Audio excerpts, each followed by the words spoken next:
everyone. Hello and welcome. We are so excited to begin our program in just a few short moments.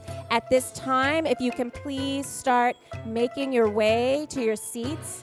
We're hoping to get started promptly at 6 p.m. So if you can please start to make your way to seats, we'll be getting started in a few moments. Thank you so much.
Hello, everyone, and welcome, welcome. Please take your seats. Get your last photos in. I know it's an exciting day. It's an exciting evening. Yes.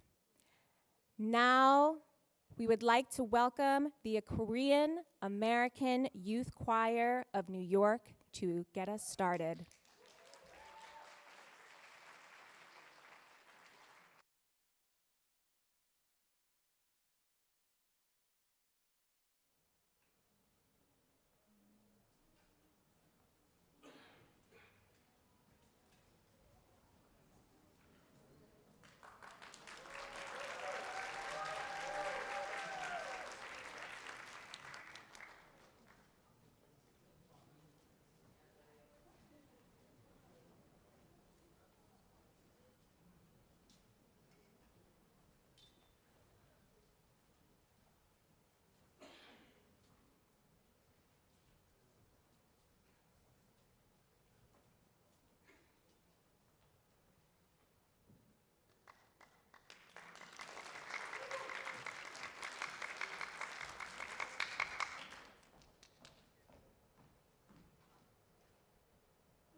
Wow, the Korean American Youth Choir of New York. They were amazing. Can we give them another hand, please?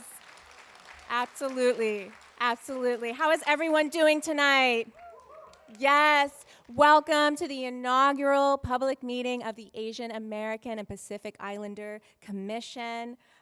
My name is Jay Frazier. My pronouns are he, they, and she, and I'm part of the executive support team at the Department of State for this commission. I'm thrilled to be here joining you all tonight and to be joined by my co-moderators for this evening. Hi, good evening. 你好，我的名字是刚直直, and that's about as much Chinese as I'm going to try tonight. But I use she, her pronouns. My name is Angelica Kang. I use she, her pronouns. And I am the Chief Diversity, Equity, Inclusion, and Accessibility Officer at the New York State Office of Children and Family Services. I'm also a second-generation Chinese American, so I'm so honored to be here tonight. Thank you to the Department of State for inviting me to co-moderate this important evening. This is really special to me. My parents first arrived in 1977 and 1978, and they started out not far from here in Jackson Heights. And my grandmother was the secretary for the United Nations, and my father came here for graduate school at Pratt Institute. We ended up moving to New Jersey, which is why I'm the kind of ABC who doesn't speak Chinese, but their New York start always called to me, which is why I'm now a proud AAPI New Yorker who serves in state government. I'll turn it over to my other co-moderator. Namaste, my name is Ben Thapa. I am a deaf Nepali American. I was born in Kathmandu, Nepal, and we moved here when I was about 2. Fast forward a few years, I am now working with Governor Kathy Hochul in the executive chamber as part of the New York State Chief Disability Office. My family has always kept the Nepali American culture strong, and it's been a blessing over and over again. I'm very proud to be here, and we are honored to be your host for this evening. Thank you for joining us at this inaugural public meeting and listening session of the New York Asian American and Pacific Islander Commission. One of the exciting things about this AAPI community is the array of rich and complex cultures within this term that we use, AAPI. We intend to make this inclusive of many traditions and cultures and heritage that are connected to everyone here and far. Part of the charge of this commission is to help make visible all of the beautiful complexities of these communities and to uplift the voices that shape these communities. This is important that you are here with us today. And to kick off today's program,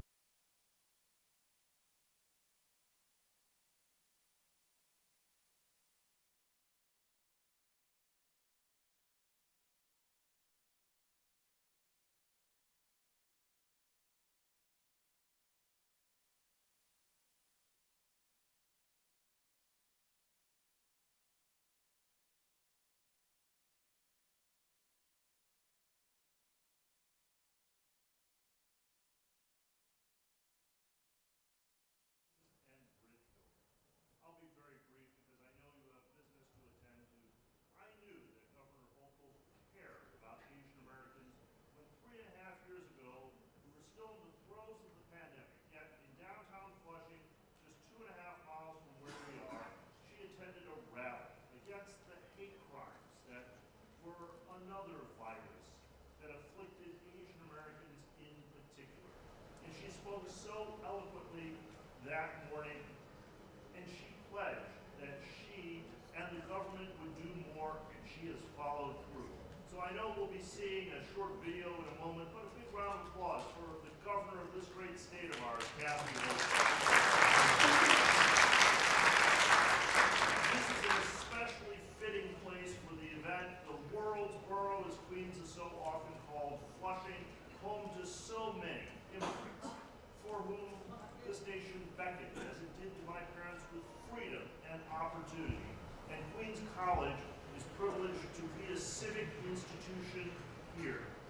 We are one of the few to be federally recognized as not only an Asian American serving institution of higher education, but also Hispanic serving, showing the breadth of our inclusion, with more than 1/3 of our students claiming Asian origin, if you can believe that.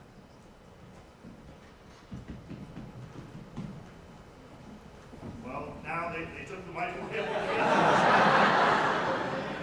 That's all right. I'm trained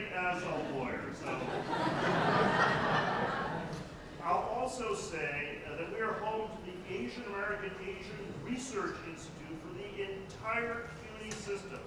And thanks to the generosity of the state of New York, that institute is becoming the leading public policy think tank on the entire Eastern Seaboard, looking at the unique needs and concerns of Asian Americans. And finally, our new art school, thanks to an endowment provided by Thomas Chen, Crystal Windows, has one of the leading programs supporting contemporary Asian art. So we are investing in this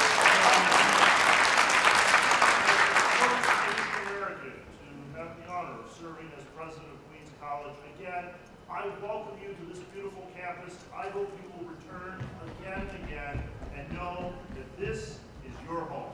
Thank you so much.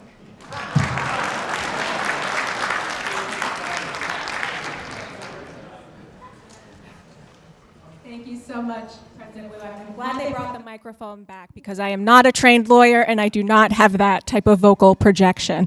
But we are so excited to have greetings brought to us from Governor Kathy Hochul via video message. So please take a look at the screen. Hello and welcome to the first ever meeting of the New York Asian American and Pacific Islander Commission. We established this commission because your voices are essential to our state's future and because we're always looking to gain a deeper understanding of one another. It's fundamental to who we are as New Yorkers. Asian American culture is tightly enmeshed in the fabric of our great state. From the festive traditions we share with Diwali and Lunar New Year's school holidays in New York City last year, so families can celebrate together during these special times. We've invested $35 million to protect Asian American New Yorkers from hate crimes and made hate crimes bail eligible once again. And we sent $30 million to local AAPI organizations to serve their communities. Now, I know many of you are concerned about the incoming administration in Washington and what that might mean for your communities. I want to reassure you, New York has faced challenges before, and we have always emerged stronger. Nothing will stop us from continuing to build a state where everyone feels safe, valued, heard, and loved. Thank you again for everything you do. And once again, please share your insights with this commission because they matter. Have a great meeting. Hello and welcome to the first ever meeting of the New York Asian American and Pacific Islander Commission. We established this commission because your voices are essential to our state's future and because we're always looking to gain a deeper understanding of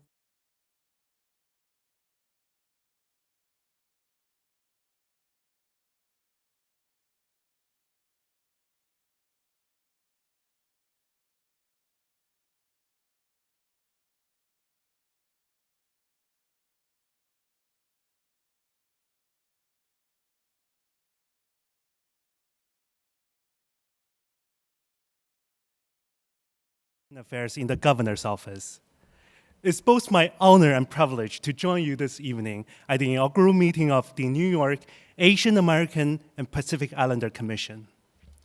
This moment marks an important milestone in our collective efforts to ensure that all AAPI New Yorkers not only have a seat at the table, but also thrive with the support and resources they deserve.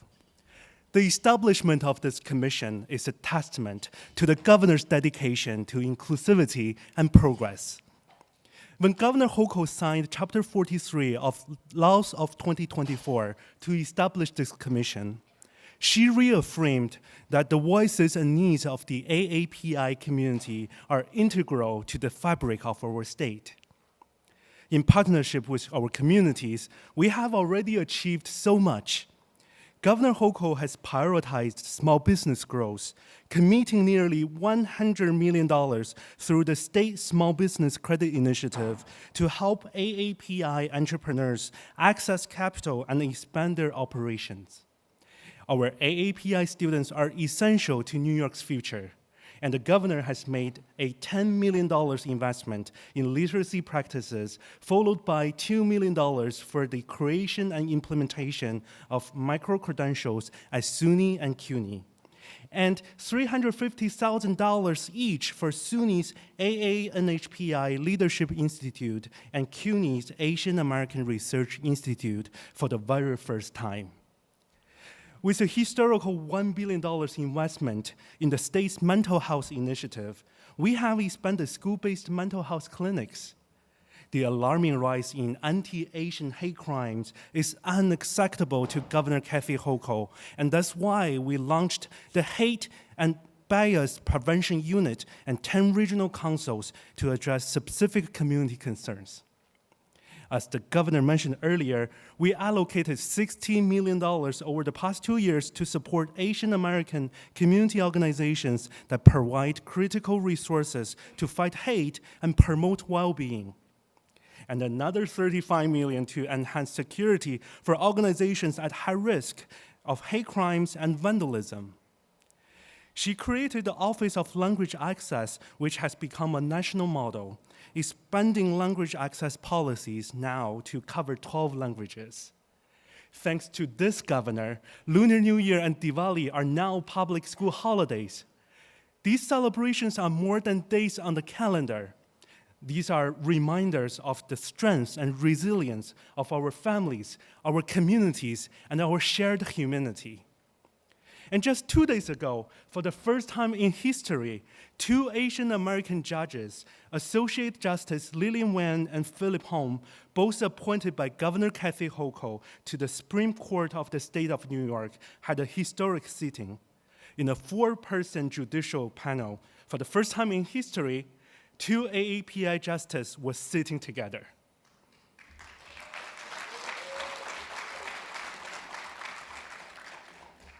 The list of AAPI-related accomplishments goes on, and I can't spend my entire evening sharing every milestone. But this is just the beginning. Governor Hochul has always said, New York is strongest when we stand united. We will work together to identify solutions, break barriers, and drive meaningful change. We will ensure that AAPI communities supported in facing today's challenges and empowered to thrive in the years ahead. To the commission members and leaders here today, I urge you to continue raising the bar for what is possible. Share your expertise, experience, and vision. Your insights are invaluable in crafting policies that uplift not only the AAPI community, but all New Yorkers. Thank you for your passion, your partnership, and your tireless efforts to make New York the best it can be. Because of your remarkable work, young Asian Americans now can dream big, and the sky is the limit. Thank you.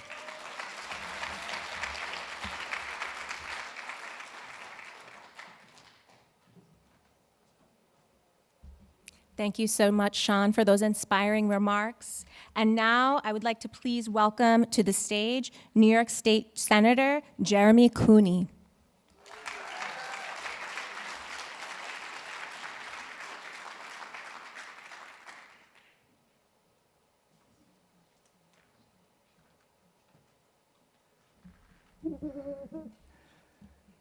The sun will come out tomorrow, but it feels like it came out today. We've been waiting for this moment. All of us in this room have been working so hard for this historic opportunity to give voice to the fastest growing ethnic minority group in New York State, Asian Americans. I'm New York State Senator Jeremy Cooney, and despite my adopted Irish name, I'm very proud to have been raised in an orphanage in Calcutta, India, but also raised here in New York State. And I was very proud to be elected as the first Asian American to serve in state office outside of the greater New York City region. Thank you. And I'm pleased to have sponsored this legislation with another historic champion for our AAPI community. That's Assemblywoman Jennifer Rajkumar, the first South Asian woman to be elected to the New York State Legislature. But it's not about our history, it's about our collective history, and the history that will be made through the work of this very important commission. All of us in the state legislature, both the Senate and the Assembly, work very closely with our Governor Kathy Hochul to make sure that we are coming up with those priorities and policies to meet the moment for our Asian American community. I also want to recognize and thank my partner and colleague, Assemblywoman Grace Lee, who is here, who leads our Asian American Pacific Islander work in the Assembly and the Senate. And we work collaboratively to make sure that what we're doing in Albany is not isolated, but rather reflective of the needs of our communities across New York City, out on Long Island, and the Hudson Valley, and in upstate cities like Buffalo and Rochester, Syracuse, and Albany. Because as we have seen, the Asian American voice is growing, but it needs to be heard. And so my message tonight is very simple to our new commission members. This is not a title to put on a document or a resume. We need you. We need your voice. We need your work. The work that you are going to do as our commission, the recommendations that you are going to bring forth, are going to directly inform the policies and resources and budgets of the state legislature and the office of the governor. And that responsibility should weigh on you. It weighs on all of us because we have to be ready, we have to meet this moment, and we have to let our communities know that we are listening, that we care, and that there are great challenges and opportunities for New Yorkers coming to this country from all parts of our world. I'm so grateful to have been part of this historic moment, and I'm so hopeful for the work to come. Thanks so much.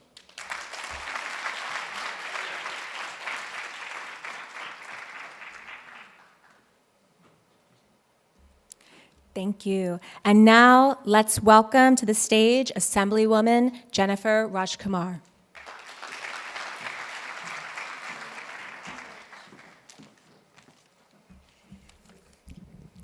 Congratulations to all of the Asian American leaders here today.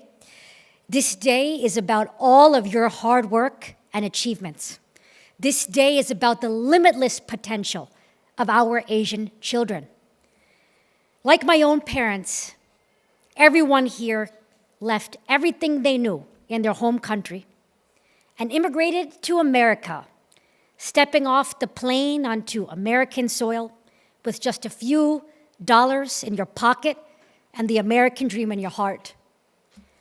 And now, here you all are at the table of power, so give yourselves a round of applause. We have arrived. Allow me to reintroduce myself. My name is Jennifer Rajkumar, and we made history when I became the first Indian American woman ever elected to New York State office. But when I first ran for this seat, people said to me, "Hey, Rajkumari, you're a nice girl, but you got no shot." But we won. And we won by the largest margin of any challenger in the state, because nothing can stop a determined Indian woman. Am I right? Right? Nita Basin, am I right? Nita Basin is a new commissioner, so congratulations to you. Stand up, please, so everyone can see. She single-handedly made Diwali a global phenomenon. So now I have one request of all of you, and that is send all of your children to me so that I can also make them powerful. Because if my path can make their path easier, then I will have left a legacy. Shirley Chisholm famously said, "If they don't give you a seat at the table, bring a folding chair." I have had to bring a folding chair with me everywhere I've gone in my career. And I humbly brought my folding chair to the table so I could have a seat in Albany. And I introduced the bill creating this AAPI Commission alongside the great visionary Senator Jeremy Cooney,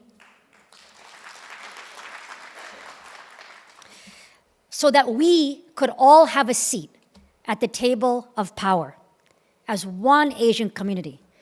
And today we inaugurate the new AAPI Commission here in my home borough of Queens. I would like to thank Governor Kathy Hochul for her partnership and for believing in and seeing our Asian community and for signing this bill into law.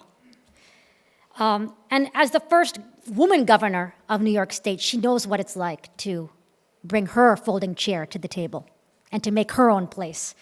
And that is part of the reason that she understands us. Last year, the governor and I made another historic milestone achievement when we made Diwali a school holiday in the city of New York. Finally. And I was proud to lead and win that fight for Diwali with the governor's support. And we worked together also with the incredible Assemblywoman Grace Lee to make Lunar New Year a statewide school holiday. And I want to thank Assemblywoman Grace Lee for leading so many of our Asian initiatives. Please stand up and take your recognition. For anyone who doesn't know, this is great Assemblywoman Grace Lee. In all of these initiatives, I'd like to thank the governor and her team for their unwavering support and commitment. Just in 1921, the United States Supreme Court ruled that Indians could not be U.S. citizens. In the late 1800s, the U.S. Congress passed the Chinese Exclusion Act, saying that Chinese individuals could not be citizens of this country. And now look at us. We are thriving in all fields. We have come a long way. And this is just the beginning. As Asians, we bring excellence wherever we go. Every single year, an Indian kid wins the spelling bee. Why is that? The reason is because we are excellent. Excellence is who we are, and excellence is what we do. And we are here to bring excellence to government. And that is what me and my Asian colleagues in the Assembly and Senate are doing, and that is what all of these incredible commission members are going to do, bring excellence to our state government. So congratulations to all of the new commission members. Let's all keep making the impossible possible. We are blessed to be citizens of the greatest country on earth. We will achieve greatness and give it back to America, the country that we all love. Thank you so much.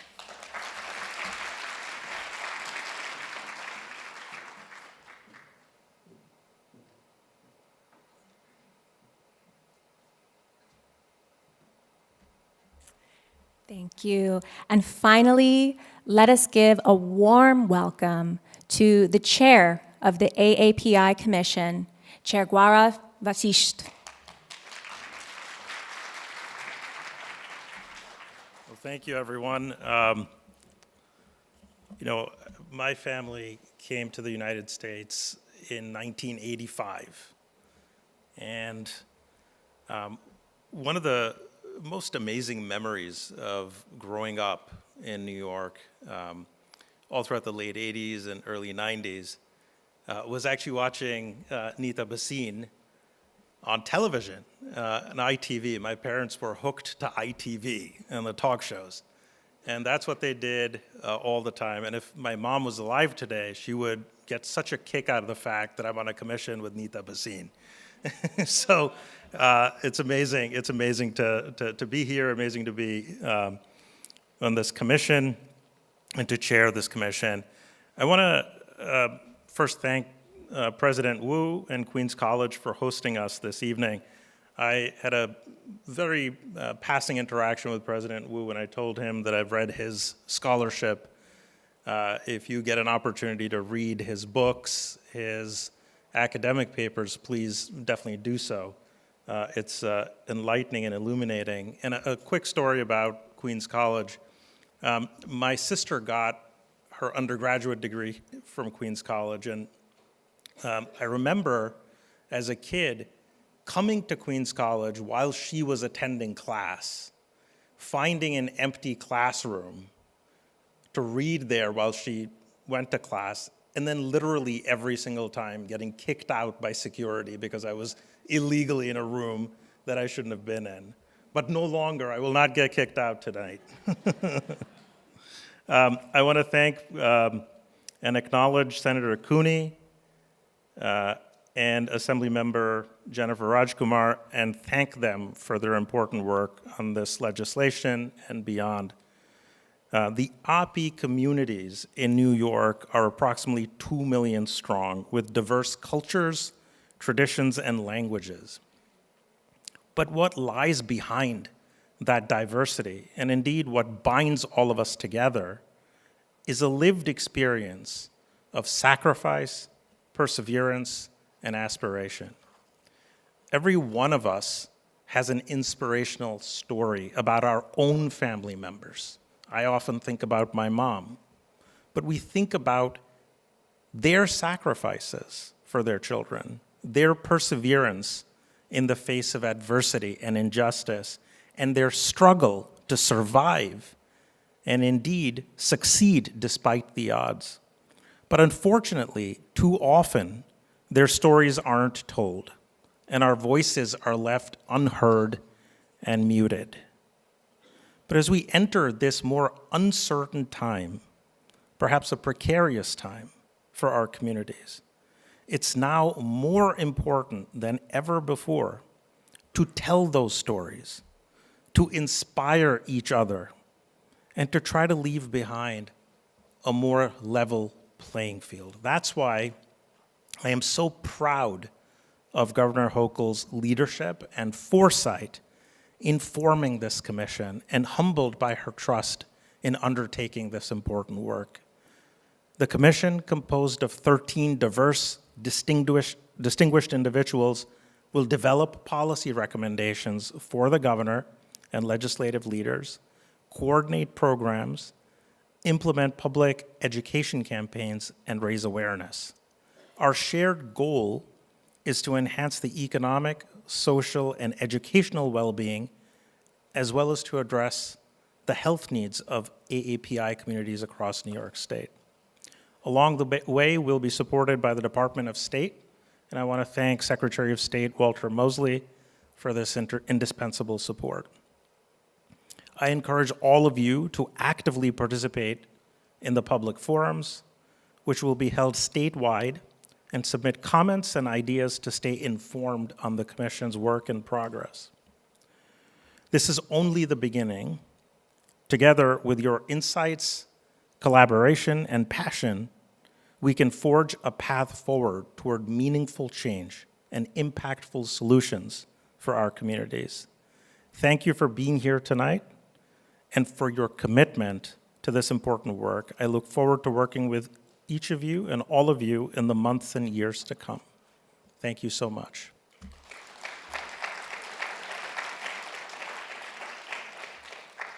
And now, if I may, I'd like to welcome the commission members up to the stage to be sworn in by a notary from the Department of State. Thank you.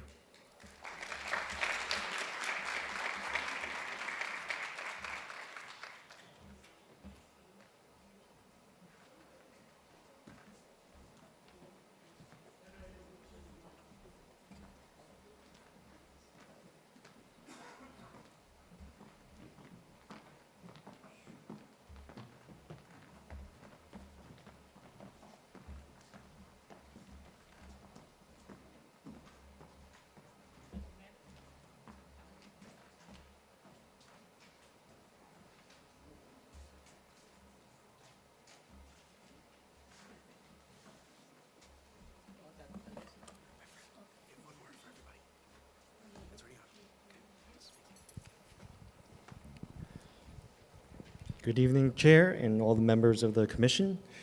Please join me by first raising your right hand and repeat after me. I do solemnly affirm that I, please state your name,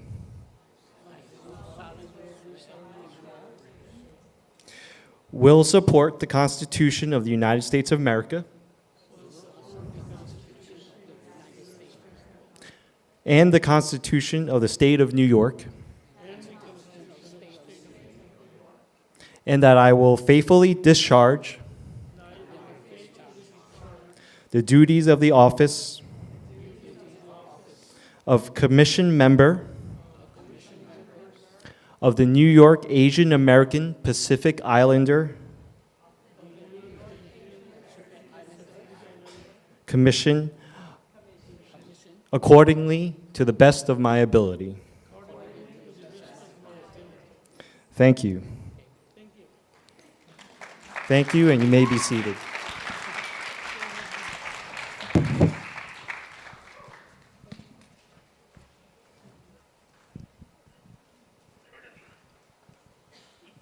Okay, everyone. Congratulations to all commission members. At this time, could each of you briefly introduce yourselves? I'm the first one. Okay. Good evening, everyone. My name is Dr. Law, Dr. Tim Law. I am a retiree New York City Department of Education and a founder of Chinese American Social Service Center, a non-profit organization located in Bensonhurst, Brooklyn. The first mission is the fight against hate crime. Unfortunately, in our community, some youngsters are still calling us Kung Fu virus, Chinese virus. You don't belong here. You have to go back to China. Myself, I work very close with school principals and parents that teach our youngsters they must respect other ethnic groups' culture, heritage, because every ethnic group, they make a contribution to this country. You cannot just running around, look down the other people, call them the Chinese virus, Kung-Fu virus. That's not right. The second mission, we invite all ethnic groups to join our meeting every single month. No matter you come from Vietnam, Thailand, the other countries, we come together, have a meeting, talk about your issues. Let's solve the issue. Neither safety, because our community and not a youngster attack us. We must work together, solve this issue together. The third mission, we work very, very closely with the seniors and youngsters. Bring the senior and youngster together. Let them understand each other. Bridge the generation gap, okay? Because most seniors, they live alone, isolated. They cannot do anything, even though they have doctor appointment. They cannot go over there. Our youngster take them to the doctor office and buy them lunch, dinner. So that's why break the generation gap. So finally, I want to say that God can help our newly immigrants get mainstream in the American society. They don't need to isolate themselves. Thank you very much.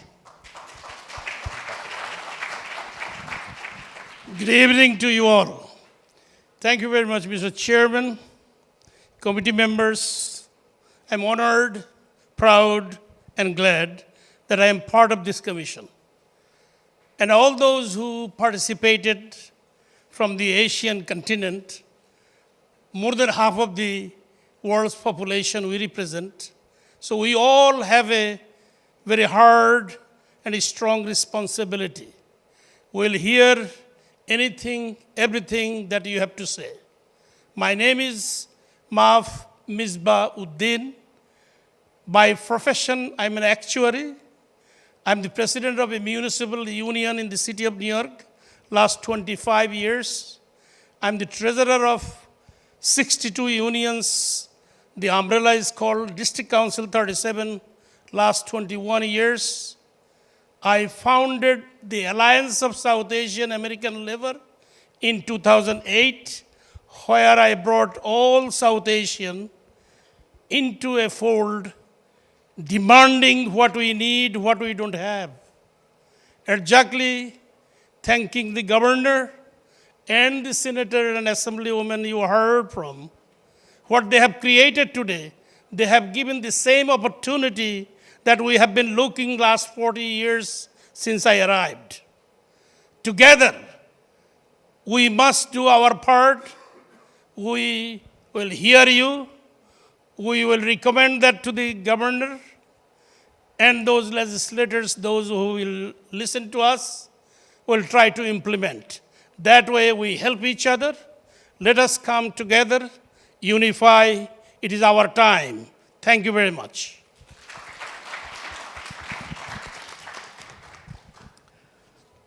Good evening. My name is Peter Tu from FCPA, Flushing Chinese Business Association. I have not too many things to say. I just want to tell every one of you, we are Asian American, but we are American.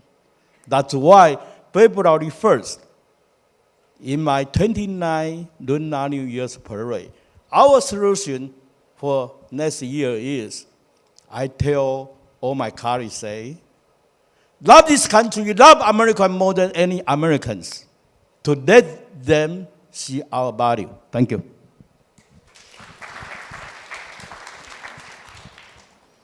Good evening, everyone. My name is Kyung Yoon, and I am the president and CEO of the Korean American Community Foundation. We are dedicated to advancing philanthropy in our own immigrant community and to benefit our AAPI communities. We believe that it is not right that we have so much funding gaps among the community-based organizations that are the closest, most proximate, and most impactful, we believe, in addressing the needs of less than English proficient and low-income, struggling immigrants in our own communities. Those are often the important work that is often invisible and not heard by philanthropy. And increasingly, we're so proud to see that we are getting more funding from the state, from federal government, but we also need to promote our strength as givers in our own communities. So that is the work of KACF, and we are in our 22nd year. We have many learnings from the partnerships that we have done with many of you who are in this room, but I'm so excited to be a part of this commission, and as my colleagues have said, I am so ready to hear from all of you and to be able to be a partner, and that we can drive some greater change to strengthen our community and uplift each other together. Thank you.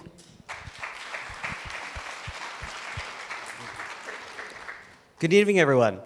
My name is Andrew Santa Ana, and I am the Deputy Director of Research and Policy at the Asian American Federation, where we proudly represent the collective voice of over 70 member nonprofit organizations serving 1.5 million Asian New Yorkers.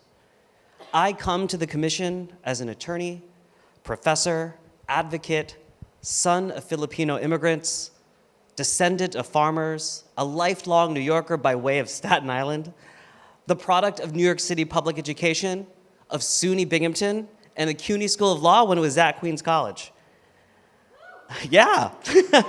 I come to this commission with a history of over 2 decades of organizing and activism in the anti-violence movement, with over 15 years of experience representing survivors of gender-based violence. I come to this commission with an open heart, ears, and mind, ready to listen to the textured stories of our communities. Indeed, I have seen how New York has been in a place of extraordinary American and immigrant dreams, not all of which have come true.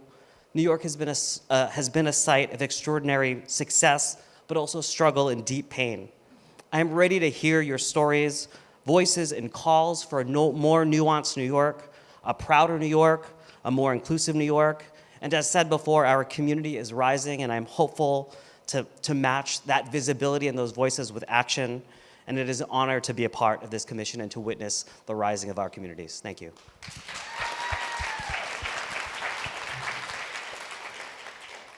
So I'm going to stay seated because I'm nervous and I don't want to drop my paper.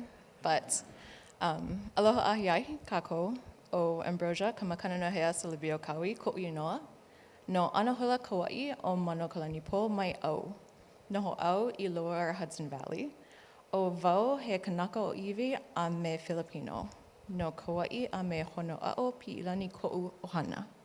So good evening, everyone. My name is Ambrosia Kawi. I'm from Anahula, Kauai. and I currently live in the lower Hudson Valley. I am Kanaka Oiwi, Native Hawaiian, and Filipino, specifically Ilocano Visayan. My family is from the islands of Kauai and Maui in Hawaii, as well as the Philippines. So I currently work as the Director of Grants and Contracts at CACF, the Coalition for Asian American Children and Families. I'm going to keep my intro here as brief as possible in the hopes of being able to connect with folks individually over the next coming months and years. However, I do want to express my gratitude to be here today. It is an immense honor for me to be able to introduce myself to you in Olelo, Hawaii, as part of the New York State Inaugural AAPI Commission. The kuleana, the responsibility of this commission to our shared AAPI community is not lost on me. The work it took from those in this room and everyone that came before us is absolutely not lost on me. I look forward to continuing that work together. Imo kako, let's go.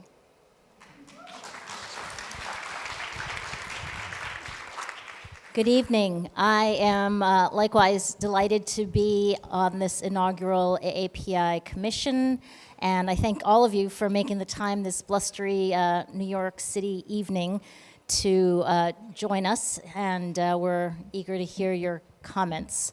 My name is Marjorie Hsu. I spent my career in telecom and tech. I'm a Verizon retiree and former Chief Technology Officer at Singtel in Singapore. When I came back, pivoted to work with startups as Chief Revenue Officer, and then currently advising and sitting on boards. My AAPI credentials, aside from my technology career, I'm currently the chair of the Westchester County Asian American Advisory Board. We spent about 1.5 years doing a community needs assessment in Westchester to understand the unmet needs of the underserved community in Westchester, AAPI, and it was very insightful, and so love to gather data and hoping to do the same at the state level. And prior, I had been the board chair of the Asian American Federation for 10 years before Andrew got there. And so we're going to be all ears and excited to hear from our community. Thank you.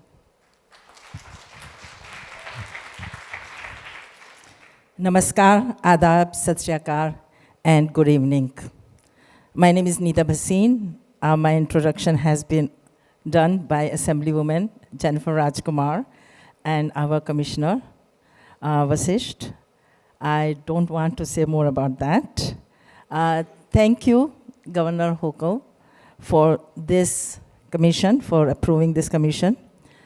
Senator Cooney, Assemblywoman Lee, distinguished guests, AAPI Commissioner Vasisht, Commission members, Department of State, and the community leaders.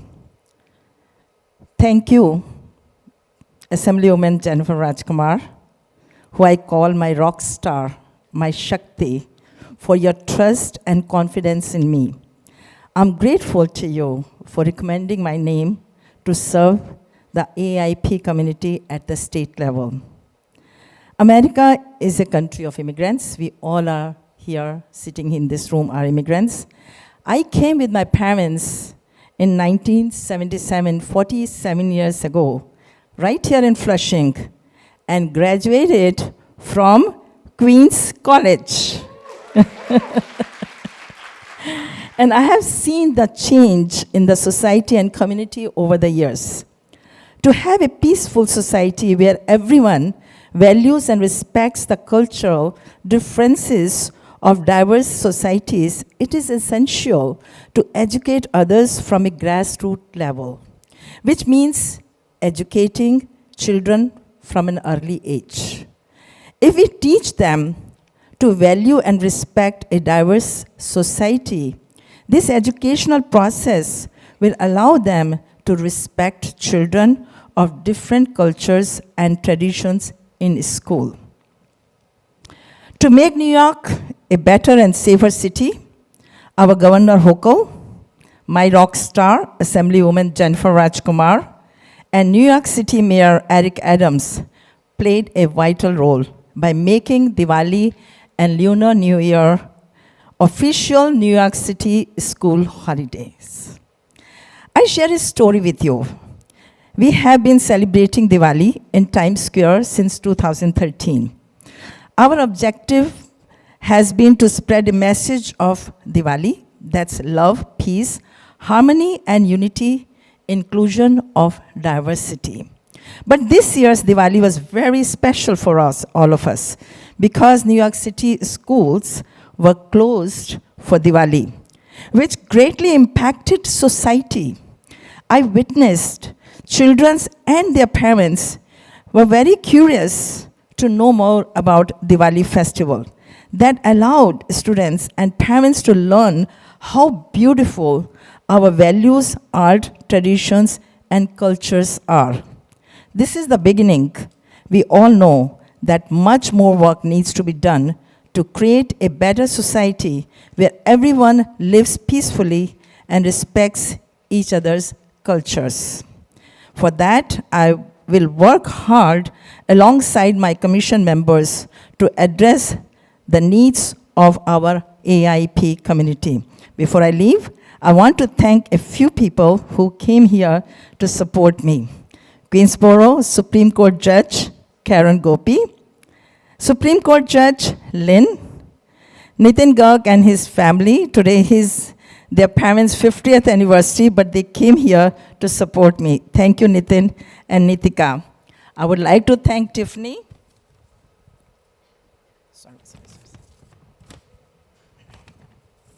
I would like to thank Tiffany Smith, Atul Kumaria, and my children, Amit Sumit and their families, and my husband Harish, and Shawnma, Director, Asian American Affairs, for your support. Thank you for the last minute support. Sibu Nair, Deputy Director of Asian American Affairs, for your guidance.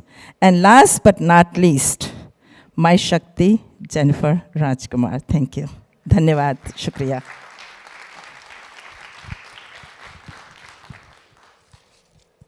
Hi, my name is Faustina Palmentier, and I'm from Buffalo, New York. Currently, thank you. Yeah, I'm the first person elected, and I'm from Buffalo. And then also we have Taisho from Upper New York, Upper State. And I still don't know like a lot of things to say, but I want to thank people that have supported me and elected me here, because I'm a person that will do the work behind the scene, and I will make it the things that I'm like a person that is doing actions, not just words. So I want to see actions. Currently, I am the executive director of Buffalo, New York, Korean Society of Buffalo. And our mission is to support and give self-sufficiency training to immigrant and refugees from Burma. But we are helping our other community members, and our workforce development has other, refugees population from Afghan and other Congo and other Asia, part of Asia. So we serve a lot of things that is a nonprofit that we do, and we have case management, like the doctor, I forgot your name, but he said, yeah, he mentioned like he did a lot of things. We are also here very newly arrived Americans, so we do a lot of things to help newly arrived refugees and immigrants from other places, mainly from Burma. And what we do is we help them with all the DSS form and Medicaid and all these things that we are helping. As I came here in 2007, and I struggle with, even though I spoke and know and had a degree from the Philippines and from Burma, I still have to navigate the system so hard. And I wanted to be a teacher, but then it didn't happen. So but I became a social worker. So God has a plan for me. So that's how, I learn, and then I want to give back to the people who are voiceless and empower them and have them participate in all that we do as, advocate for all humanities and help them each other and help support each other along the way. Again, I'm humbled and honored to serve my community and other people. Thank you.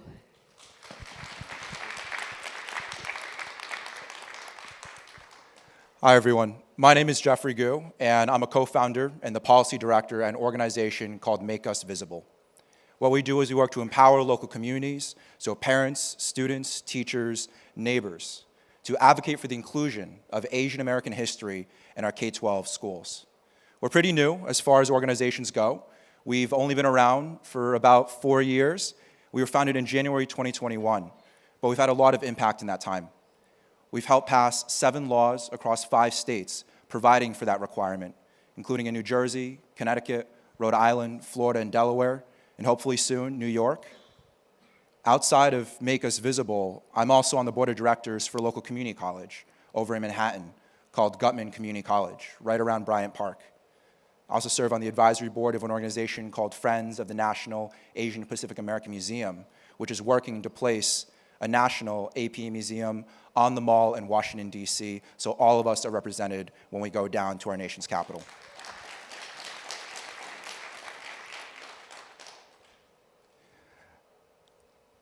I am a proud graduate of NYU, undergrad, back in 2022. And so what that means is that I'm honored to be one of the younger folks on our commission. And I just wanted to pledge to bring the voice of Gen Z to this work and everything that we do. Lastly, I'm sure all of my fellow commission members would agree that it takes an entire community and the trust that that community puts in us to bring us here.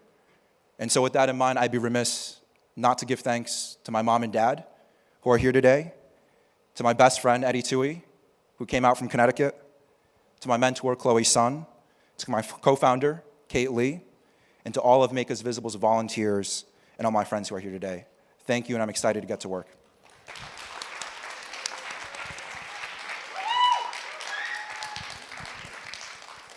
Good evening, everyone. My name is Dr. Joyce Wu. I'm a graduate of the public school system and a graduate of Brooklyn Technical High School, who came from Queens, and a graduate of St. John's and NYU.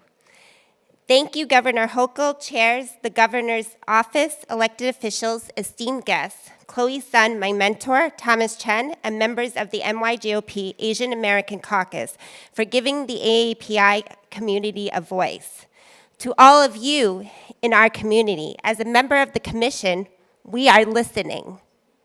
My background is in healthcare, but I am also the director of Leadership Institute of the Asian American Caucus of the NYGOP, helping the next generation of young leaders passionate in public policy connect with leaders in corporate, private, public, and nonprofit organizations, and helping small businesses and corporations promote workforce development and job training for all our communities so that the American dream is well within reach for all New Yorkers. Thank you for your time, and again, we are listening to everyone in this room. How can I top everybody? So thank you very much. I would like to start up my speech is a quote that I use all the time. In Vietnamese is say like this, ăn trái nhớ kẻ trồng cây. Meaning when you eat a fruit, don't forget who planted the tree. And I just want to start to say thank you, New York, for giving us this opportunity, and thank you to our first female governor, Hochul. Give her a hand. And talking about first, Governor Hochul has created the first Asian village in the greater New York State Fair. And then in 2023, a few months later, she also created Lunar New Year as a statewide holiday. We talked about first, right?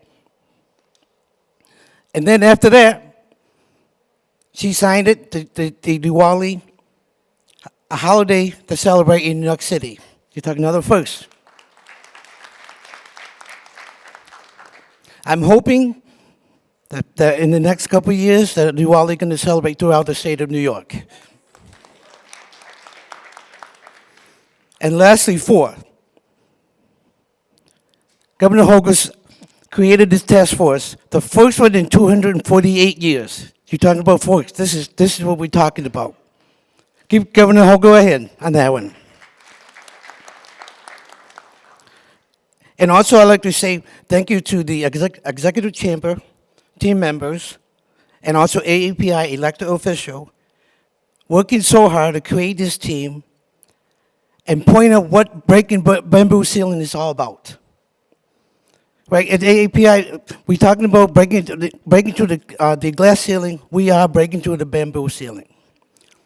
As a 10-year-old boat boy, went to refugee camp, come to America, and gets adopted by an American family, teaching me the values of love, passion, and kindness, and fighting for the community that left behind. And importantly, for our children, my children, your children, everyone's children, that teach them it's okay for us to sound different. It's okay for us to look different. It's okay for us to dress different. We just have to work together throughout the whole state of New York, and I am very lucky and I'm very honored to serve with these 12, 13 members here. And let's make New York a good place to work, a safe place to live, and call New York home. Thank you very much. Thank you for sharing your stories and showing us your commitment. I would like to thank my brother. I forgot, he's my strength. I have to, he's my strength. I can't be here without him from my childhood. Gajendra, will you please stand up? Please. Thank you. I also wanted to thank Sibur Nier. I have it in my note, but I have so much stuff to say and I forgot. He always have our back for Buffalo. Thank you. We're good? All right. Thank you for sharing your stories and showing us your commitment to doing this work together. There will be strength and joy in what you do, and you'll make us all proud and your families proud. Although my father still thinks I should have been a doctor. Over to Angelica. Thank you. Excuse me. Thank you again. What an incredible group of folks. And this is what I needed to see growing up. And I'm so glad that my daughter can see this. And I mention that because we have not yet acknowledged the folks who've joined us on the live stream. Thank you so much for being here. We feel you here, and we are so glad that you took the time to tune in. So now we are going to actually begin our listening session. So during this portion, individuals who are pre-registered will have the opportunity to share their 3-minute oral comments. We also encourage everyone to scan the QR code on any of the cards you may have grabbed in the lobby to submit written comments for review by the Commission in the coming months. You can also attend future public meetings to provide your input. We value your voice, and your feedback will also help shape the Commission's policy recommendations. A quick note, today's meeting offers live simultaneous interpretation in Chinese, Korean, and Hindi as requested during the RSVP process. This incredible effort to ensure language access underscores the state's commitment to inclusion. As we continue, we ask everyone to speak slowly, clearly, and avoid side conversations to allow interpreters sufficient time to translate. I'm saying that to myself too, because I know I speak super fast. If you need to grab a headset, you can still grab those out in the lobby. And one more reminder before we proceed, I want to clarify that this commission is tasked with conducting research to inform policy recommendations. The commission does not enact policy, they are advisory in nature. Commission members are not state employees and do not represent the decisions of the Hochul administration. They are here to listen and present thoughtful recommendations based on your input. So now let's begin the listening session. Our first speaker is Felicia Singh, Director of Policy and Government Relations from the Coalition for Asian American Children and Families.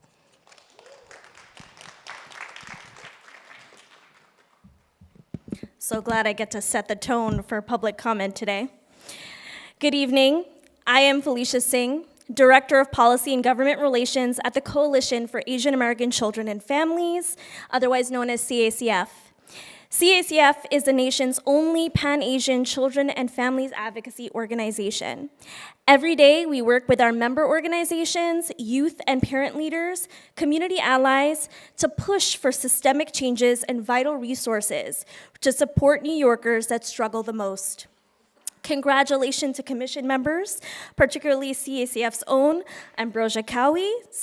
CACF is excited and hopeful that the commission will continue to uplift the needs of our AAPI community.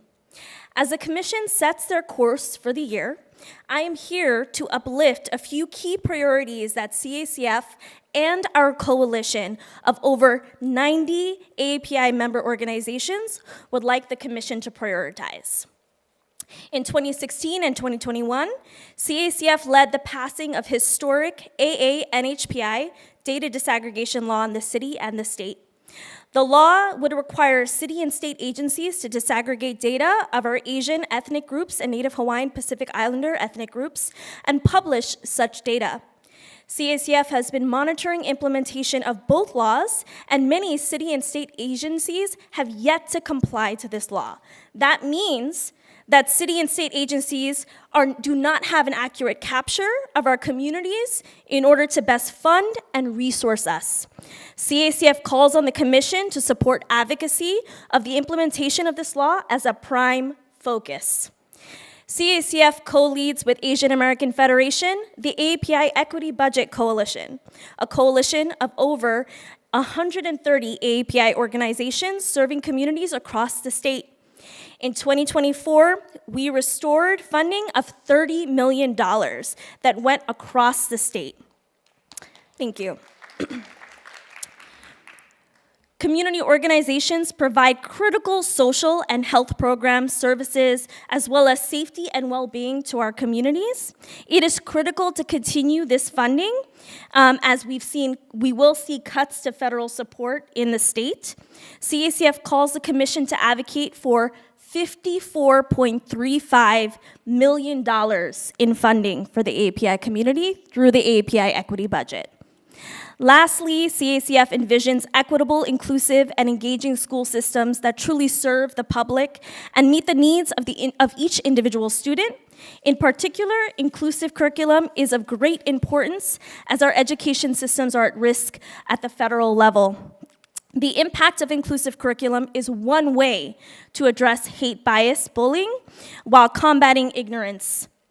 CACF urges the commission to prioritize education equity, in particular, AA-NHPI curriculum led by the REACH Coalition in schools. We look forward to working with you. Thank you.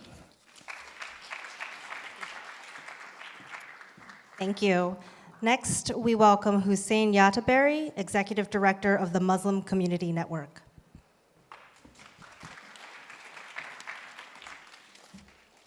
Good evening, everyone. So Felicia is my mentor. We used to be the same height at one point in time, but then I just kept growing.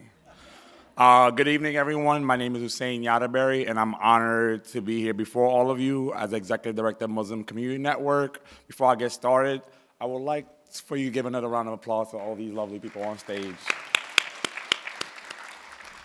At MCN, we proudly serve all Muslims, embracing the diversity of our community, with many of our constituents identifying as part of the AAPI community. As we face a new administration that has made many incendiary remarks about deportation, particularly targeting communities of color, including undocumented Latin, African, and Chinese immigrants, and proposing to reinstate a Muslim travel ban, the stakes for our communities is ever higher.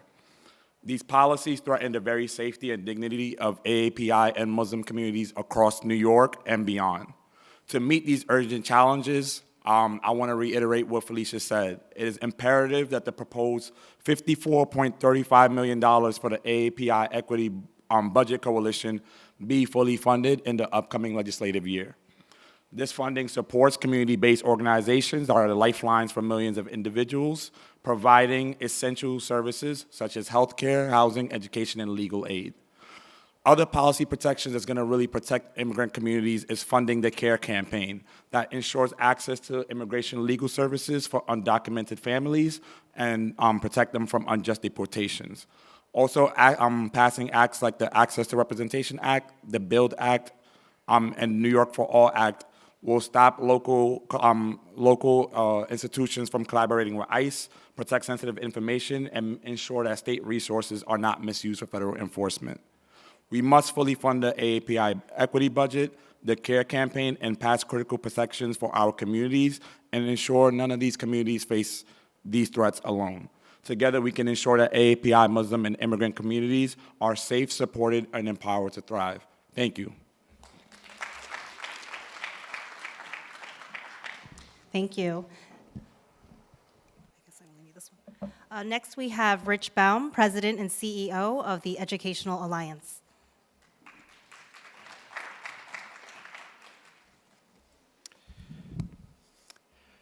Thank you, members of the Commission, for the opportunity to provide comments today. My name is Rich Baum, President and CEO of Educational Alliance, a Jewish settlement house with community centers located in and around the Lower East Side and Chinatown in Manhattan. Educational Alliance is a proud and grateful member of the AAPI Equity Budget Coalition and a member of its steering committee. As you know, this past year, the Equity Budget Coalition successfully secured $30 million in state budget for programming specific to the AAPI community needs statewide, and this year is seeking $54.35 million. Today, I'm here because I would like to emphasize the importance of this funding and the need for continued resources to community-based organizations that fill a critical service gap and support AAPI communities across New York State. As one of the earliest settlement houses in New York City, Educational Alliance's programs are open and available to all community members. And given our proximity to Manhattan's Chinatown, we serve a large and growing AAPI population.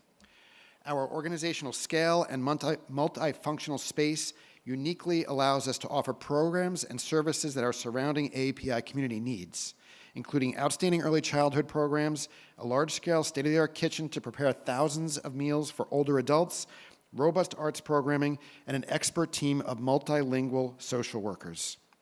We know the AAPI community we serve faces systematic barriers: food insecurity, lack of affordable housing, limited access to mental health care and social services. Our programs work to decrease these gaps and improve the outcomes for the AAPI community members across their lifespans. Equity budget funds go directly to programming for AAPI individuals through daily meals, case management, benefit assistance, all of which are linguistically and culturally responsive to the AAPI population. We actively engage our community in the co-design of programs and partner and support numerous AAPI community engagement organizations. Educational Alliance has proudly served as a resource to the Lower East Side and Chinatown for 130 years.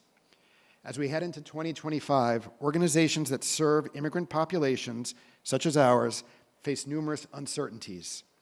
Funds we receive through the New York State AAPI equity budget help us continue to provide enhanced services to the AAPI community, services that are needed now more than ever. In sum, the AAPI community has significant needs. It is, of course, important that the AAPI community advocates for itself. However, it is also important that this be a priority for all service providers and all New Yorkers. We at Education Alliance are proud to stand with the AAPI community and advocate together for these services. Thank you for the opportunity to provide comments today. Thank you.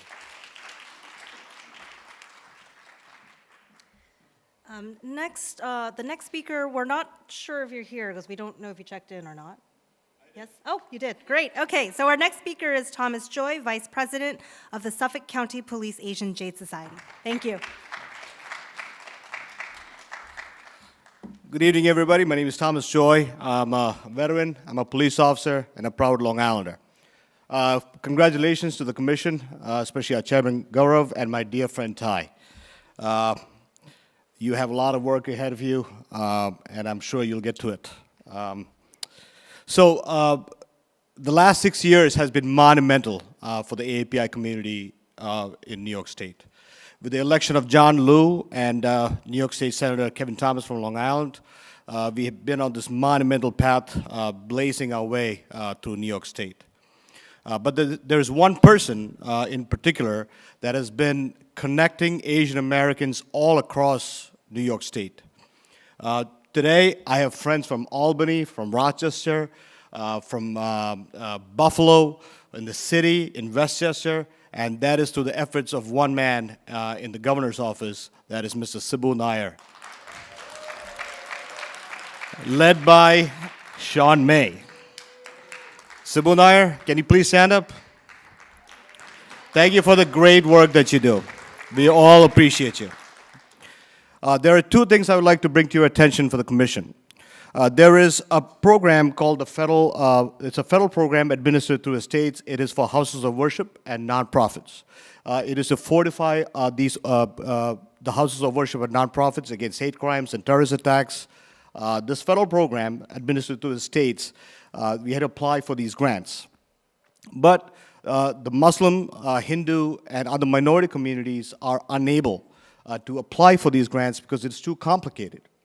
Now, I have to bring this up to your attention because if the state is administering it, please make a mechanism that's easy enough for the AAPI community to make use of these grants so we can better protect our houses of worship and our nonprofits. That's one. Two, CACF, it's a great organization, love it, and it's in charge of administering the $30 million that has come from New York State for the AAPI Commission, to the AAPI population. Now, Long Island has the second largest AAPI population in New York State, but we are seeing very few of these dollars coming to Long Island and our communities. My organization, which is at the forefront, the Suffolk County Police Asian Jade Society, it is in the forefront of hate crimes, fighting hate crime and bringing resources to the community, but we have twice been denied these grants. So we need a better process, a more transparent process, a more equitable process for these monies to be distributed. So if you can look into that, that'll be great. And I know there are many other issues, and it says please stop, so I'm going to stop. Thank you, and have a good day. Thank you. Next, we have Christine Dye, co-director of Make Us Visible, the New York chapter.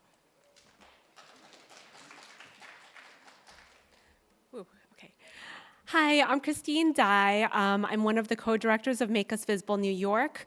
I am a former New York City school teacher and a parent of 2 elementary-age school children in Queens.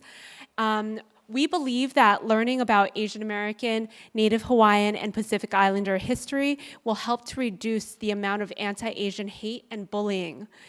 As such, we have been working across the state to share our free educational resources so that more teachers, parents, and students can read and learn about AANHPI heroes who have contributed to the U.S. in various ways. We have worked with the Museum of Chinese in America and the New York Historical Society to deliver free professional development workshops for teachers to learn more about AANHPI history and how to incorporate it in the classroom. The teachers who have attended have overwhelmingly found our presentations to be informative, eye-opening, and loved our useful resources. We compiled a comprehensive list of AANHPI books that schools and libraries can use to expand the representation shown in their collections. We have created accessible and free lesson plans that teachers can easily open and use directly in their classrooms. And our interns have even written their own children's books about AANHPI heroes and created lesson materials to accompany them. New York City's Department of Education has also created a Hidden Voices curriculum specifically focused on AANHPI history, and it's available for free on their website. So AANHPI history resources are out there. It can be taught, and it should be taught in our schools because it is American history. And so today I just want to urge the Commission to support an AANHPI history requirement in K-12 education. Thank you all so much. Thank you. Next, we have Helen Singson, the co-director of Make Us Visible New York.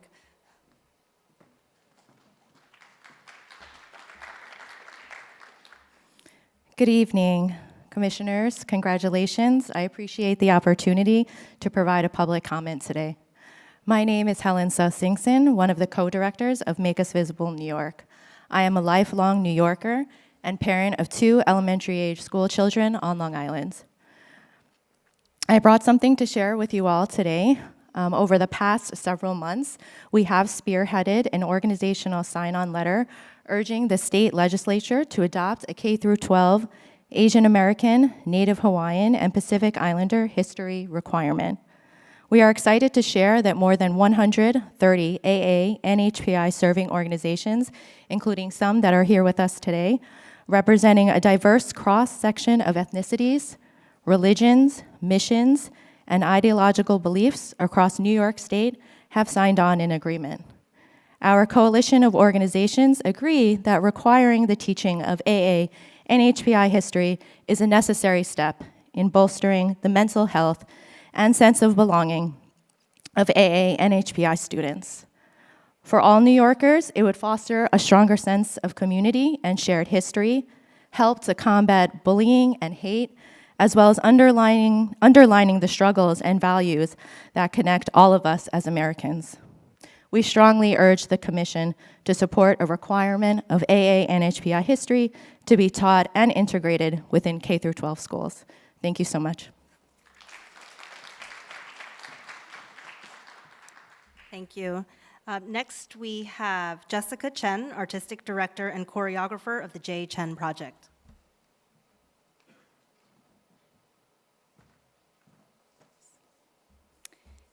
Thank you all for being here at this historic first meeting. I'm here today because I deeply believe in the power of our stories. Last year, I brought to life AAPI Heroes, a dance production with my company J. Chen Project. It was a celebration of Asian American history and achievement. At the heart of our show is a young explorer, Kai, whose name means the sea in Native Hawaiian. We follow Kai on an incredible journey across time and space, meeting Asian American icons who changed our nation forever. Through dance and music, we bring these stories to life. The triumphs, the innovations, and yes, the resilience of Asian Americans who helped build America. Let me tell you about a few of these heroes. There's Bruce Lee, who didn't just break into Hollywood, he transformed American culture. There's Patsy Mink, whose fight for Title IX opened doors for generations of women. And there's Kalpana Chawla, who literally reached for the stars as the first Indian American in space. What I've seen in our audiences has moved me deeply. When we share these stories, our real, authentic stories, people don't just sit and watch, they lean in, they connect, they remember. In our performances, Asian American families see themselves celebrated on stage, while all Americans find pieces of their own story in ours. For over a year now, our show has been touching lives, but we want to do more. We're reaching out to the Department of Education because we believe these performances belong in New York schools during AANHPI Heritage Month. This goes hand in hand with Make Us Visible's crucial work bringing Asian American history into our classrooms. Because here's the truth. Asian American history isn't just our history. It is American history. Every young person deserves to see their heritage celebrated, their history honored, and their future possibilities lit up bright. As you begin this vital work as a commission, I invite you to think about how the arts, how storytelling can build bridges between communities across our state. When we celebrate our stories together, we're not just looking back, we're lighting the way forward for the next generation. Thank you so much for listening, and I'm ready to support this commission's work in any way I can.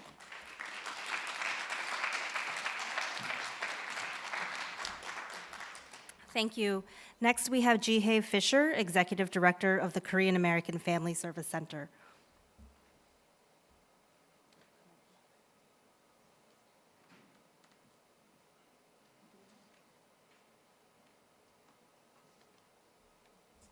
Do we or do we not? No?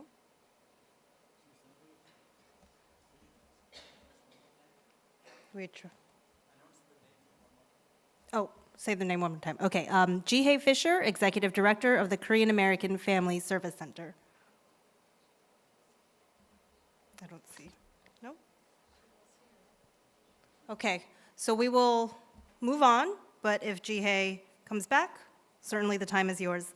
Next, we have Navdeep Bains, Associate Director of Advocacy and Policy of the Asian American Federation.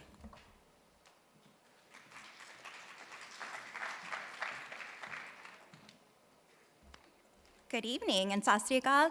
Thank you to the AAPI Commission for the opportunity to provide public comment today. And shout out to my colleague Andrew Santa Ana, who's also sitting on the commission. I'm excited for all of the great work you're going to do. My name is Navdeep Bains. I'm the Associate Director of Advocacy and Policy at the Asian American Federation, where we proudly represent the collective voice of more than 70 member nonprofit organizations that serve 1.5 million New Yorkers. As we head into 2025, our community has made it clear that AAPI New Yorkers, like all New Yorkers, want to contribute to the success and vibrance of our state while ensuring that our basic needs are met. The AAPI community wants to feel safe in our neighborhoods.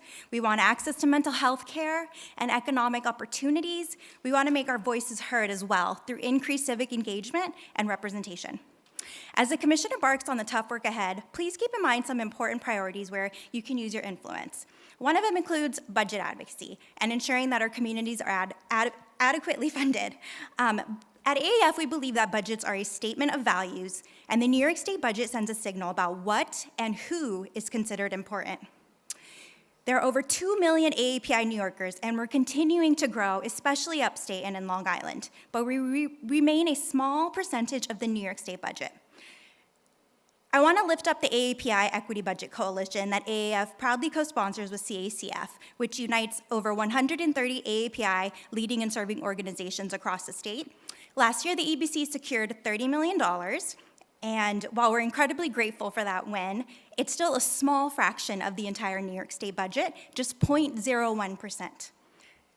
For the upcoming year, we're advocating for $54.35 million for the EBC to support the community. AAF is also advocating for other initiatives to prioritize dedicated funding for our community and its distinct needs. One of them includes supporting small businesses. We know that small business owners are the backbone of our country, and for many of us, including my own parents, opening a small business can provide an economic opportunity that otherwise wouldn't exist for limited English speakers. New York's Asian small businesses continue navigating language and process accessibility issues when dealing with state agencies. AAF's small business team is regularly contacted by small business owners requesting support with these needs. We're hoping that the state can help advocate for the necessary technical assistance that needs to be provided to the AIP community so that they can get the language assistance they need in dealing with state agencies, and our small business owners can have the outreach that they need to understand regulatory changes, receive administrative assistance in accessing government programs, and have capacity building. AF is also incredibly passionate about mental health for our community. When New Yorkers of color seek mental health treatment, there are rarely experts who speak our languages or understand our cultures. Access to mental health care has never been more critical, and AAF is advocating for increased funding towards mental needs of our community through a Communities of Color Mental Health Initiative, which is $10 million to help increase the pipeline of people in our community to serve our local community with our mental health needs and the languages and cultures that we need support in. Thank you. Thank you. And finally, we have Michelle Garcia, Director and Founder of Thriving Asians.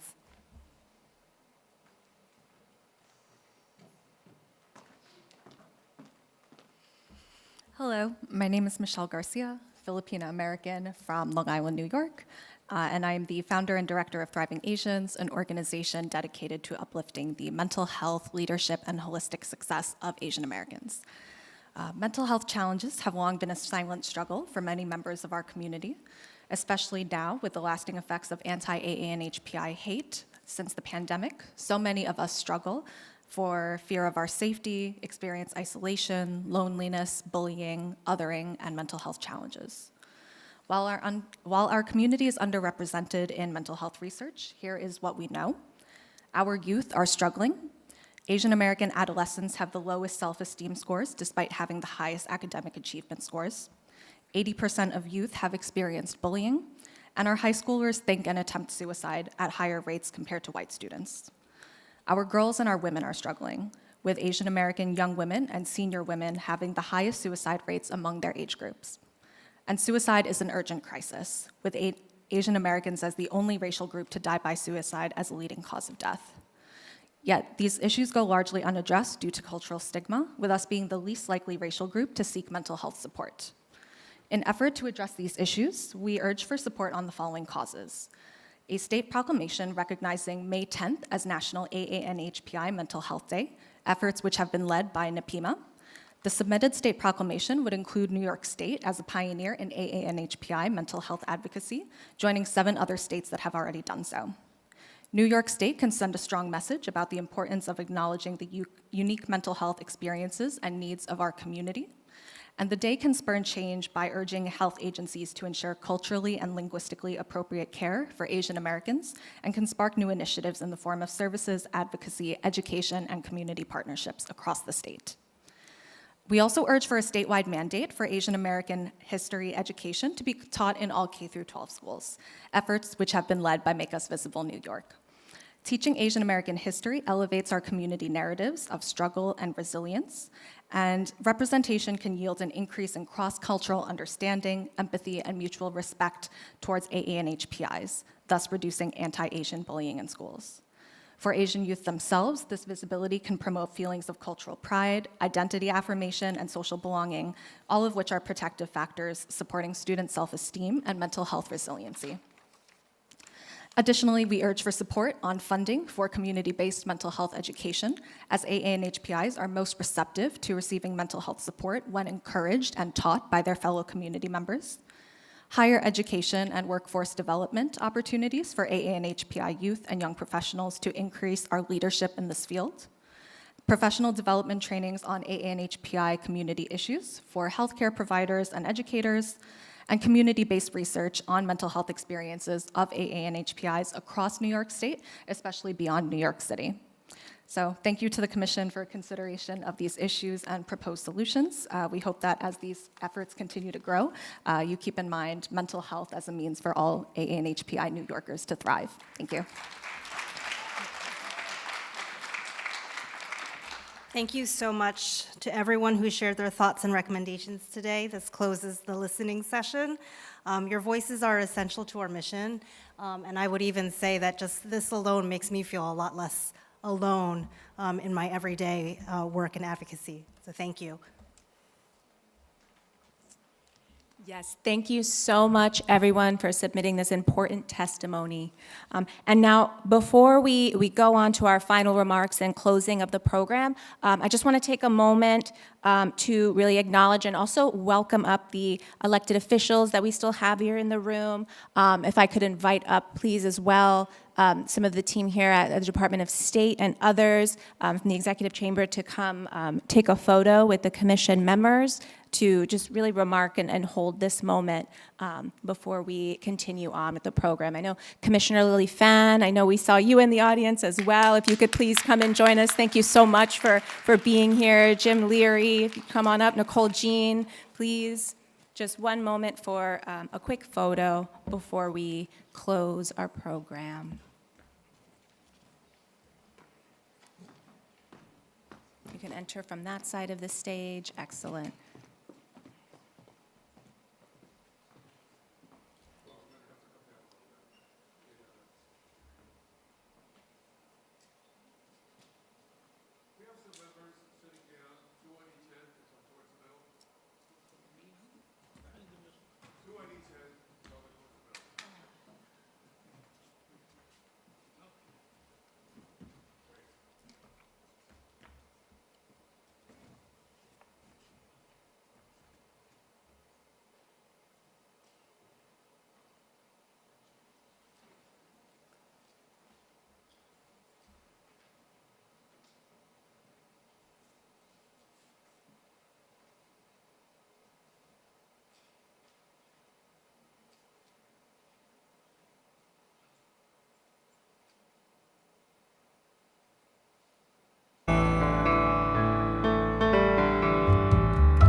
Thank you so much. Let's give a hand to our commissioners, to our officials, and welcoming Sibu Nair, Deputy Director for Asian American Affairs, to deliver our closing remarks. Good evening, everyone. I hope you all have enjoyed the commission launch so far. Isn't it incredible that we accomplished something really important and truly monumental for the first time in New York State's history? My name is Sibu Nair. I serve as the Deputy Director of Asian Affairs in the Governor's Office, along with Sean Ma, who just spoke on the stage earlier. I want to take a moment to express our deep appreciation from the Office of Asian Affairs to each and every one of you for being here and witnessing this remarkable event. A special thank goes to our colleagues in Department of State. Of course, our Secretary Mosley, Jim Leary, he's here somewhere. Michelle Rosales, Justin Cartwright, Nicole Kirsten. She has been so helpful to us with this commission. Christopher Malone, same thing. Gia Fraser, who is one of our MCs. Haley, Alexa, Sian, for their excellent work in executing this commission today. We also extend our gratitude to the talented performers for their beautiful cultural program. We had a Korean musical team, and we have another one coming on the stage soon. We also are grateful and thankful to the Queens College team for their invaluable support in ensuring the smooth operation of today's event. And thank you all for your continued support, for being a part of this historic moment. Sean Ma and I, along with the AAPI Commission and DOS, look forward to working together across the state for the next 5 years for this commission. Have a great night. Thank you, everyone.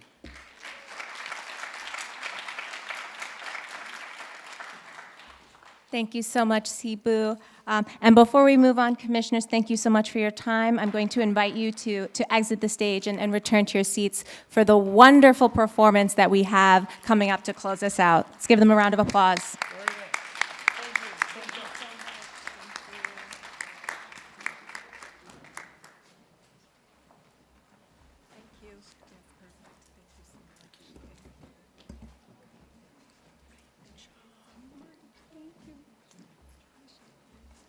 Thank you so much.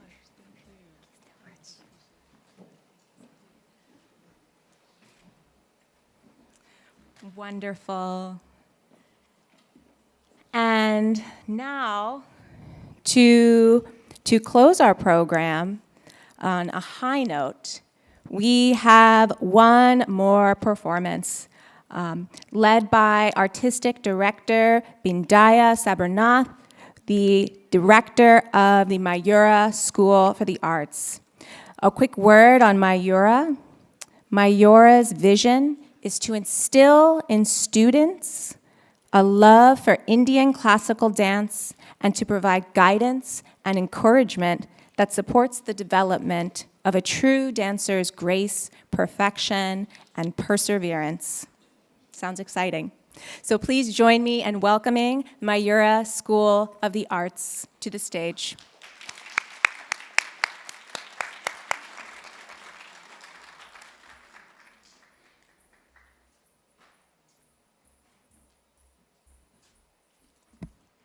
Good evening, everybody. Myself, Bindya Sabernath. I am basically a classical dancer, Indian classical dancer. Today, I'm here with a semi-classical performance, which is a fusion of classical and semi-classical. Thank you so much for the opportunity, and I'm so grateful for that. Hope you all enjoy it. Thank you.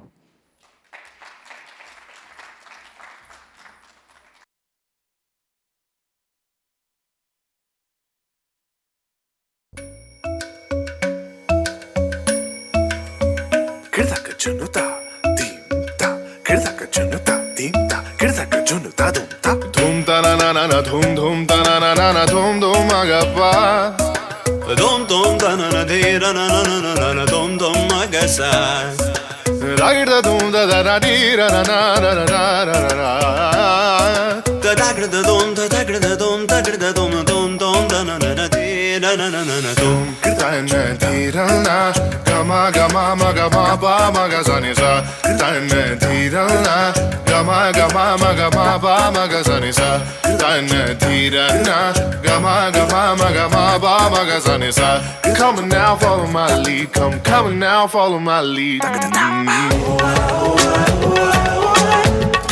in love with your body. I'm in love with your body. I'm in love with your body. Every day discovering something brand new. I'm in love with the shape of you. With the shape of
Amazing, amazing. Thank you so much, Bindaya.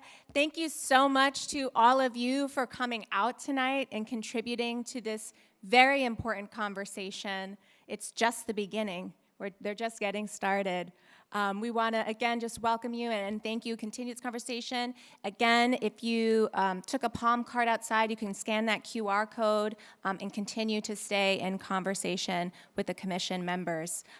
I want to just, again, thank the commission, thank the Department of State, the governor's office, all of the folks here, elected officials. Thank you to my co-moderators, Angelica Kang and Ben Tapa.